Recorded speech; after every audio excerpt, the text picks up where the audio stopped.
பாசிஸ்டுகள் எவ்வளவு முயற்சி செய்தாலும் அண்ணா பற்ற வைத்த தீயை யாராலும் அணைக்க முடியாது என துணை முதலமைச்சர் உதயநிதி ஸ்டாலின் தெரிவித்துள்ளார். சென்னை 1000 விளக்கு மற்றும் அண்ணா நகர் சட்டமன்ற தொகுதி திமுக நிர்வாகிகளின் குடும்பத்தினருக்கு பொங்கல் பரிசு வழங்கும் விழாவில் உதயநிதி பங்கேற்றார்.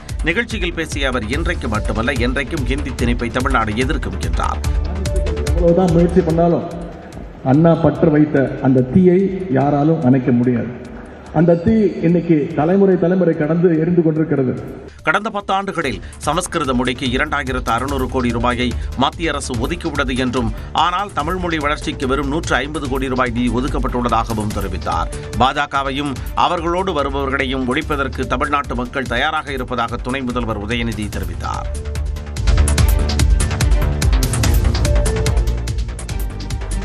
அதிமுக கூட்டணியில் விரைவில் புதிய கட்சி சேர இருப்பதாக அதிமுக வேட்பாளர் நேர்காணலின் போது அக்கட்சியின் பொதுச் செயலாளர் எடப்பாடி பழனிசாமி பேசியதாக தகவல் வெளியாகியுள்ளது. தமிழக சட்டப்பேரவைத் தேர்தலில் அதிமுக சார்பில் போட்டியிட விருப்பம் தெரிவித்தவர்களுக்கு சென்னை ராயப்பேட்டையில் உள்ள அக்கட்சியின் தலைமை அலுவலகத்தில் பொதுச் செயலாளர் எடப்பாடி பழனிசாமி முன்னிலையில் நேர்காணல் நடைபெறுகிறது. 3வது நாளில் விருதுநகர், கடலூர், நாகை, மயிலாடுதுறை, திருச்சி மாவட்டங்களில் அதிமுக சார்பில் போட்டியிட விருப்பம் தெரிவித்தவர்களிடம் எடப்பாடி பழனிசாமி நேர்காணல் நடத்தினார். அப்போது புதிய கட்சி ஒன்று விரைவில் அதிமுக கூட்டணியில் சேர உள்ளதாக நிர்வாகிகளிடம் எடப்பாடி பழனிசாமி கூறியதாக தகவல் வெளியாகியுள்ளது. மேலும் சட்டமன்ற தேர்தலில் அதிமுக தனி பெரும்பான்மையுடன் ஆட்சி அமைக்கும் என்றும், கட்சி கைநீட்டும் வேட்பாளரை வெற்றி பெற செய்ய அனைவரும் ஒற்றுமையுடன் உழைக்க வேண்டும் என்றும் இபிஎஸ் தெரிவித்ததாக தகவல் வெளியாகியுள்ளது. கரூர் விவகாரத்தில் டெல்லியில் உள்ள சிபிஐ அலுவலகத்தில் தாவேக தலைவர் விஜய் ஆஜரான நிலையில் புதிய கட்சி ஒன்று அதிமுக கூட்டணியில் சேருகிறது என இபிஎஸ் பேசியதாக பரவும் தகவல் தமிழக அரசியல் களத்தில் பெரும் எதிர்பார்ப்பை ஏற்படுத்தியுள்ளது.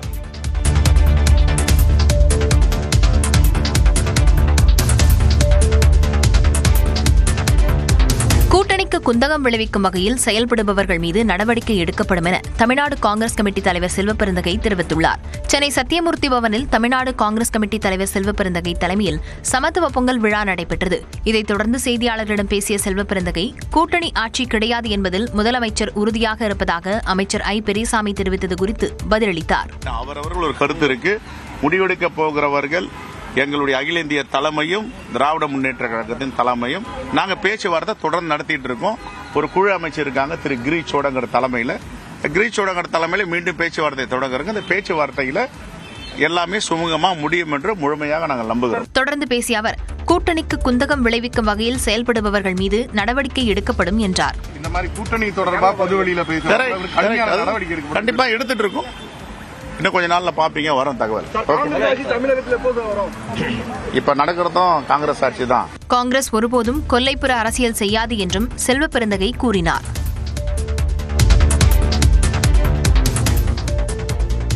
தமிழ்நாட்டில் மதவாதிகளின் கொட்டம் ஒடுக்கப்படும் என்றும், இந்துத்துவ சக்திகளின் ஆணவம் அடக்கப்படும் என்றும் மதிமுக பொதுச் செயலாளர் வைகோ சூளுரைத்துள்ளார்.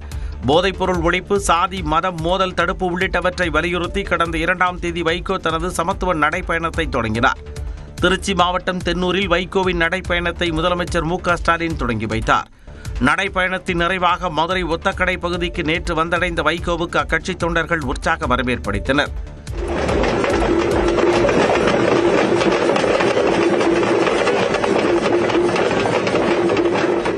தொடர்ந்து மதுரை ஓபுளா படித்துறையில் நடைபெற்ற பொதுக்கூட்டத்தில் உரையாற்றிய வைகோ, தமிழ் நிலத்தில் சாதி மத மோதல் கூடாது என வலியுறுத்தினார். இந்த தமிழகத்தில்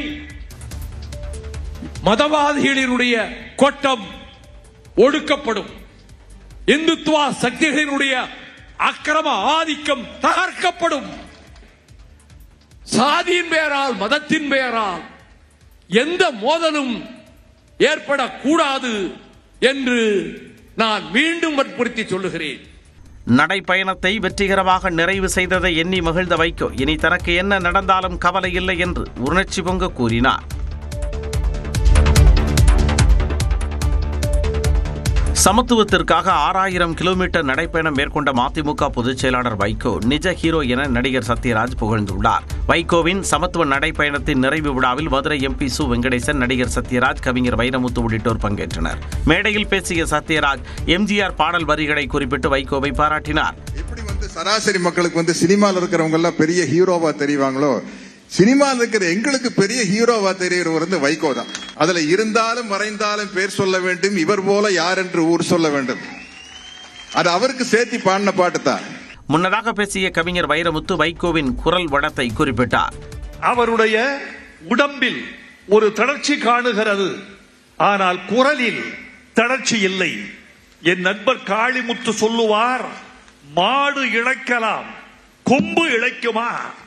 அவர் இழைக்கலாம், குரல் இழைக்குமா? அவர் தமிழ் இழைக்குமா? தமிழ்நாட்டை விட்டு மது வெளியேறாவிட்டாலும் மதுவை விட்டு தமிழர்கள் வெளியேற வேண்டும் என்று வைரமுத்து கேட்டுக்கொண்டார்.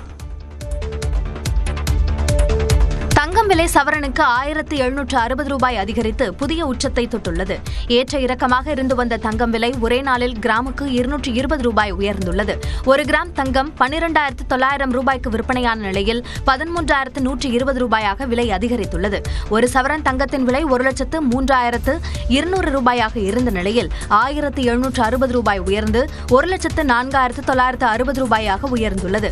கடந்த 10 நாட்களில் ஒரு சவரன் தங்கத்தின் விலை 4,160 ரூபாய் அதிகரித்துள்ளது. வெள்ளி விலையும் புதிய உச்சத்தை எட்டியுள்ளது. ஒரு கிராம் வெள்ளியின் விலை 12 ரூபாய் அதிகரித்து 287 ரூபாய்க்கு விற்பனை செய்யப்படுகிறது. ஒரு கிலோ வெள்ளியின் விலை 2,87,000 ரூபாய்க்கு விற்பனையாகிறது. தை மாதம் பிறக்க உள்ள நிலையில் பண்டிகைகள் முகூர்த்த நாட்களையொட்டி தங்கம் விலை உயர்ந்து வருகிறது.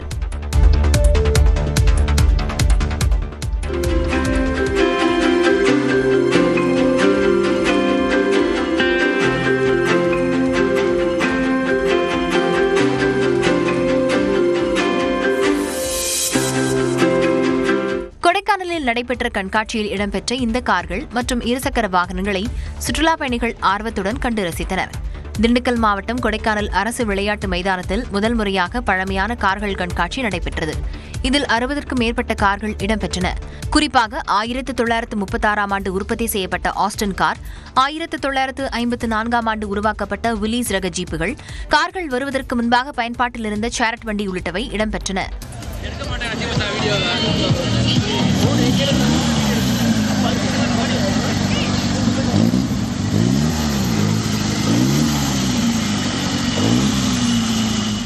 மேலும் 1950ஆம் ஆண்டு உற்பத்தி செய்யப்பட்ட ஏஜேஎஸ் இருசக்கர வாகனம், தற்போது பயன்பாட்டில் இல்லாத SD மினி புல்லட் மற்றும் யமஹா 350 உள்ளிட்ட இருசக்கர வாகனங்களும் காட்சிப்படுத்தப்பட்டன.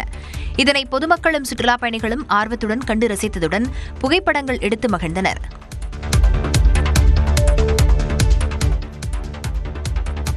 சென்னை தீவுத்திடலில் தமிழ்நாடு சுற்றுலா வளர்ச்சிக் கழகம் சார்பில் 50வது ஆண்டு பொன்விழா சுற்றுலா மற்றும் தொழில் பொருட்காட்சி தொடங்கப்பட்டுள்ளது.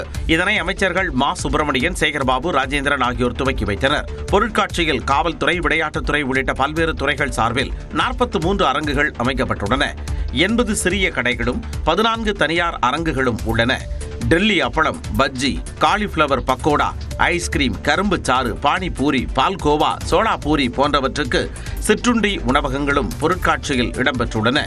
சுமார் 80,000 சதுர அடி பரப்பளவில் பொழுதுபோக்கு வளாகம் அமைக்கப்பட்டுள்ளது. இதில் சிறுவர் முதல் பெரியவர்கள் வரை விளையாடி மகிழ விளையாட்டு சாதனங்கள் உள்ளன. 70 நாட்கள் வரை பொருட்காட்சி நடைபெறும் என தெரிவிக்கப்பட்டுள்ளது. பெரியவர்களுக்கு நுழைவு கட்டணமாக 40 ரூபாயும், சிறியவர்களுக்கு நுழைவு கட்டணமாக 25 ரூபாயும் வசூலிக்கப்படும் என்றும், வார இறுதி நாட்களில் காலை 11 மணி முதல் இரவு 10 மணி வரை பொதுமக்கள் அனுமதிக்கப்படுவார்கள் என்றும் தெரிவிக்கப்பட்டுள்ளது. சென்னை கீழ்ப்பாக்கம் அரசு மருத்துவமனை வளாகத்தில் ரவுடி வெட்டி கொலை செய்யப்பட்ட சம்பவம் அதிர்ச்சியை ஏற்படுத்தியுள்ளது. கொளத்தூரைச் சேர்ந்த ஆதி என்பவர் மீது 10க்கும் மேற்பட்ட வழக்குகள் உள்ளன. ஆதி தனது தோழி சாருமதி என்பவருடன் கீழ்ப்பாக்கம் அரசு மருத்துவமனைக்கு சென்றுள்ளார். சாருமதியின் தோழியான சுசித்ராவிற்கு பெண் குழந்தை பிறந்து இறந்த நிலையில் அவரை பார்க்க வேண்டும் என சாருமதி கூறியதாகவும், அதன் காரணமாக ஆதி சென்றதாகவும் சொல்லப்படுகிறது. இந்நிலையில் திங்கட்கிழமை அதிகாலையில் நியூ லேபர் வார்டு அருகே மது போதையில் தூங்கிக் கொண்டிருந்த ஆதியை அடையாளம் தெரியாத நபர்கள் வெட்டி கொலை செய்தனர். கூடுதல் காவல் ஆணையர் நரேந்திரன் நாயர் கொலை நடைபெற்ற இடத்தை ஆய்வு செய்த நிலையில் முன்விரோதமே காரணம் என்றார். இறந்த நபருமே ஒரு கொலை வழக்கில் இருந்திருக்காரு. அதோட ஒரு பழிதீர்ப்பாக தான் இப்போதைக்கு எங்களோட முதற்கட்ட புலன் விசாரணையில் தெரிய வருகிறது. கொலை வழக்கில் 8 பேர் கைது செய்யப்பட்டுள்ளனர். மருத்துவமனை வளாகத்தில் ரவுடி கொலை செய்யப்பட்ட சம்பவத்திற்கு எடப்பாடி பழனிசாமி, டிடிவி தினகரன், அன்புமணி உள்ளிட்டோர் கண்டனம் தெரிவித்துள்ளனர். ஏற்கனவே நீதிமன்றம் அதுக்கு எதிராக அவ்வளவு கண்டனங்கள் சொல்லிருக்கு. நான் என்ன இப்ப தர்காக்கு உள்ள போய் இன்வெஸ்டிகேட் பண்ணிருந்தேன்.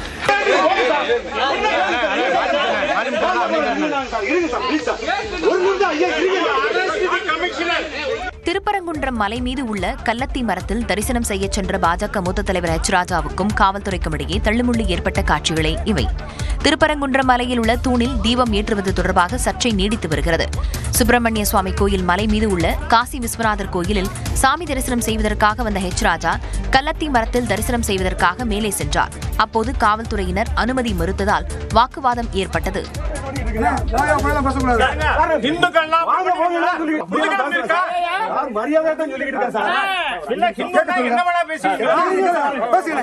பின்னர் கல்லத்தி மரத்தை பார்த்து தரிசனம் செய்துவிட்டு கீழே இறங்கி வந்த எச் ராஜா உள்ளிட்ட பாஜகவினரை காவல்துறையினர் கைது செய்ததால் அப்பகுதியில் சலசலப்பு ஏற்பட்டது. காசி விஸ்வநாதர் ஆலயத்துக்கே போகணும்னு திட்டமிட்டு தான் வந்தேன். ஆனால் காவல்துறை போட்ட பல்வேறு முட்டுக்கட்டைகளின் காரணமாக காலதாமதமாயிடுச்சு. கைது செய்யப்பட்டவர்கள் அரை மணி நேரத்திற்கு பிறகு விடுவிக்கப்பட்டனர்.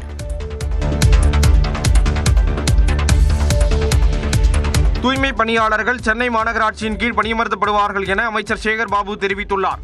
சென்னை அம்பத்தூரில் 57 நாட்களாக போராட்டத்தில் ஈடுபட்ட தூய்மை பணியாளர்களை சந்தித்த அமைச்சர் சேகர் பாபு தூய்மை பணியாளர்களின் கோரிக்கைகள் அனைத்தும் பரிசீலனை செய்யப்பட்டு நிறைவேற்றப்படும் என்றார். இதை கேட்ட தூய்மை பணியாளர்கள் ஆரவாரத்துடன் கொண்டாடி மகிழ்ந்தனர். நாளைய மறுதினம் போகி. இந்த போகியோடு உங்கள் பிரச்சனை அனைத்தையும் தொடர்ந்து செய்தியாளர்களை சந்தித்த அமைச்சர் சேகர் பாபு தூய்மை பணியாளர்கள் விரைவில் சென்னை மாநகராட்சியின் கீழ் பணியமர்த்தப்படுவார்கள் என்றார். தொடர் பேச்சுவார்த்தை நடத்தி அவருடைய கோரிக்கை அனைத்தையும் அரசுடைய கவனத்திற்கு கொண்டு சென்று அனைத்து கோரிக்கைகளும் இந்த மாத இறுதிக்குள் மீண்டும் பழையபடி மாநகராட்சி ஊழியர்களாக அவர்கள் பணியமர்த்தப்படுவார்கள் என்பதை மகிழ்ச்சியோடு தெரிவித்துக் கொள்கிறோம். அது நீதிமன்றத்தில் ஏற்கனவே வழக்கு நிலுவையில் உள்ளது. நீதிமன்ற இறுதி தீர்ப்பிற்கு பிறகு நீதிமன்றம் என்ன வழிகாட்டுகிறதோ அதை நடைமுறைப்படுத்த முயற்சிப்போம். தூய்மை பணியாளர்கள் போராட்டத்திற்கு ஆதரவளித்த அனைவருக்கும் அமைச்சர் சேகர் பாபு நன்றி கூறினார்.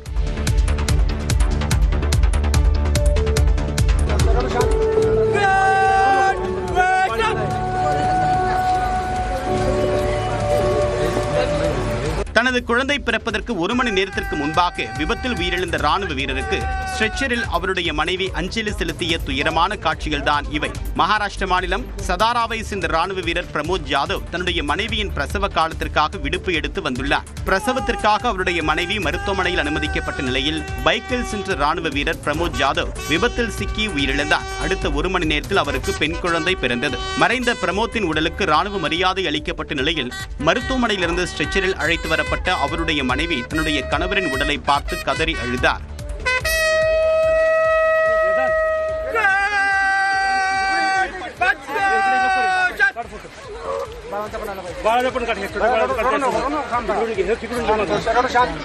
பிறந்து 8 மணி நேரமே ஆன பச்சிளம் குழந்தையும் தந்தையின் இறுதிச் சடங்கிற்கு கொண்டு வரப்பட்டு பிரியா விடை கொடுத்தது அங்கிருந்தவர்களை கலங்க வைத்தது. மேற்குவங்க மாநிலத்தில் சுகாதாரத்துறை பணியாளர்கள் 2 பேருக்கு நிபா வைரஸ் தாக்குதல் உறுதி செய்யப்பட்டுள்ள நிலையில் நோய் பரவல் தடுப்பு நடவடிக்கைகள் தீவிரப்படுத்தப்பட்டுள்ளன. வௌவால் அல்லது பன்றி மூலமாக பரவும் நிபா வைரஸ் மனிதர்களுக்கு அச்சுறுத்தலை ஏற்படுத்தி வருகின்றன. இந்நிலையில் மேற்கு வங்க மாநிலத்தின் வடக்கு 24 பர்கானாஸ் மாவட்டத்தில் உள்ள மருத்துவமனையில் பணியாற்றி வந்த 2 பேருக்கு நிபா வைரஸ் தொற்று இருப்பது உறுதிப்படுத்தப்பட்டுள்ளது. இதனைத் தொடர்ந்து இருவரும் தனிமைப்படுத்தப்பட்டு சிகிச்சை பெற்று வருகின்றனர். மேற்கு வங்கத்தில் 2007ஆம் ஆண்டுக்கு பிறகு நிபா வைரஸ் தாக்குதல் உறுதி செய்யப்பட்டுள்ளது. அவர்களுக்கு நிபா வைரஸ் பரவியது எப்படி என்பது குறித்து சுகாதாரத்துறையினர் ஆய்வு செய்து வருகின்றனர். மேலும் நோய் பரவல் தடுப்பு நடவடிக்கைகள் தீவிரப்படுத்தப்பட்டுள்ளன. மாநில முதலமைச்சர் மம்தா பானர்ஜியை தொலைபேசியில் தொடர்பு கொண்ட மத்திய சுகாதாரத்துறை அமைச்சர் ஜே.பி. நட்டா தேவையான உதவிகளை மத்திய அரசு செய்யும் என்று உறுதியளித்தார். மேலும் மாநில அரசுக்கு தேவையான உதவிகளை வழங்கவும் தடுப்பு நடவடிக்கைகளை மேற்கொள்ளவும் வல்லுநர் குழுவை மத்திய அரசு அனுப்பி வைத்துள்ளது.